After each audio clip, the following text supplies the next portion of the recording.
What's up, fight fans? Mainman here. Y'all know how I get down. We talking boxing, man. What up to the fam? What up to everyone in Mainman's boxing forum over there on Facebook? Hey, look, the thing is this, man. Look like the takeover has now received a makeover. Salute to George Kambosos for taking all of those world titles off of Teofimo Lopez by defeating him by split decision, now becoming the new #1 fighter at 135 pounds, aka the new king. You know what I'm saying? Salute to Kambosos, man. When I think of this fight fans, 3 words come to mind, the same 3 words that Abner Mademan used: inactive, ring rust, and overconfidence, man.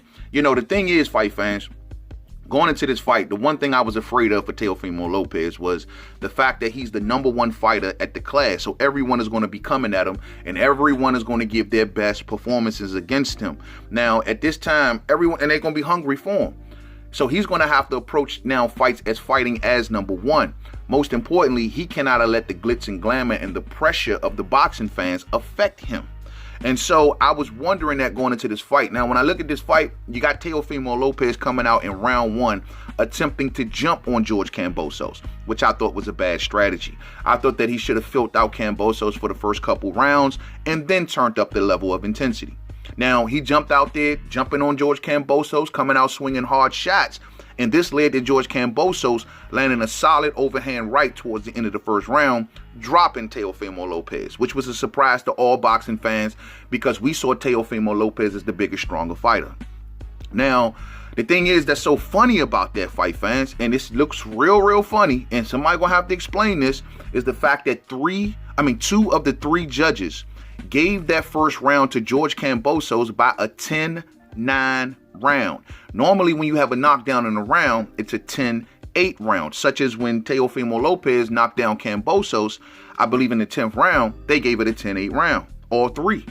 But on the first round, they gave it a 10-9 round, and this don't look good being in the backyard of Teofimo Lopez. And my thing is also, like, when you do a 10-9 round, that means that the other guy must have got up and brought the fight to the other guy and evened the round out. We did not see that in this fight. However, as the fight progressed on, the thing I started to notice is that Teofimo Lopez was kind of doing the same thing round after round after round, and that is kind of trying to eke forward, get off a bunch of hard shots at a closer range, and trying to hurt George Kambosos, more so with overhand rights, trying to use his jab, trying to use the jab. The jab started out very intense, but it slowed down as the fight went on, but trying to use the jab to make it to the inside and to deliver a hard shot. But Kambosos, we all knew, was the speedy fighter, and we all knew he had the better footwork. And we just didn't know if he can stand up to Teo's power. But Kambosos used his footwork and speed to fight a great fight against Teofimo Lopez. First, he wasn't nervous, scared, none of that stuff.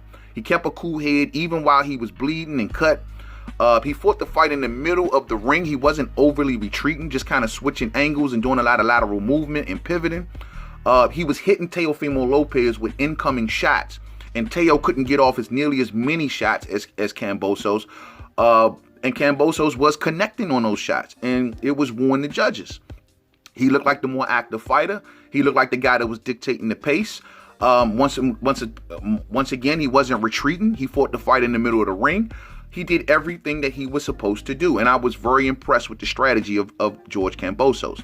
Kambosos told everybody if he got Teo beyond a certain round, he felt as though the fight was his. Because I think that he also betted against the weight cut of Teofimo Lopez. You know, Teo came in on the scales at 135 on the dot, fight fans. Usually when a fighter come in at 135, right on the dot, you gotta shake, you gotta get the side eye a little bit. Like, you know, in boxing, they play with these scales, man. But Teo is clearly busting at the seams at 135. And yes, his performances may be affected, especially going down the stretch in fights. Kambosos looked like the fresher fighter, the faster fighter. And on top of that, the biggest takeaway was Teofimo did not invest enough into the body early on. Too much head hunting early on, trying to get next to him and hit him with that big shot. And at long stretches through the fight, he was abandoning the body. That would have been the #1 thing that would have slowed Kambosos down in the second half of the fight. Now, however, Kambosos, like I said, kept moving, kept surviving, kept slipping and dipping, giving shots incoming fire, and this led to him racking up rounds, you dig? In the 10th round, we got Teo dropping Kambosos with a hard shot. Teo didn't capitalize on it afterwards, kind of pulled back on it after Kambosos got on his feet. And I believe he did that because he didn't want to blow his load, and he was very concerned about conditioning going down the stretch. This allowed Kambosos in the following 2 rounds, I believe the 11th and 12th, to get right back into this fight and honestly, perhaps even win those rounds. But it was a good fight. It was a close fight. I do believe that Kambosos barely edged it, you know what I'm saying? Some people may wonder, did he do enough to take the titles off Teo? I think he did enough to just barely edge it. And this is mostly on Teo and his father from having a lack of game plan. The ring rust, the inactivity, all of the personal issues that George Kambosos was dealing with.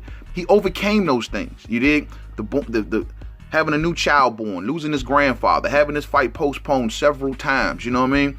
And he overcame those things, came into the backyard of Teo and took the belts off him. That's very respectable. And I now recognize George Kambosos as the #1 fighter at 135 pounds.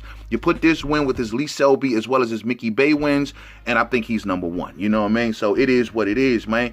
Good victory from George Kambosos. He has arrived. He did not treat Teo with no respect leading up into this fight at all. You know what I mean? He wasn't overly impressed.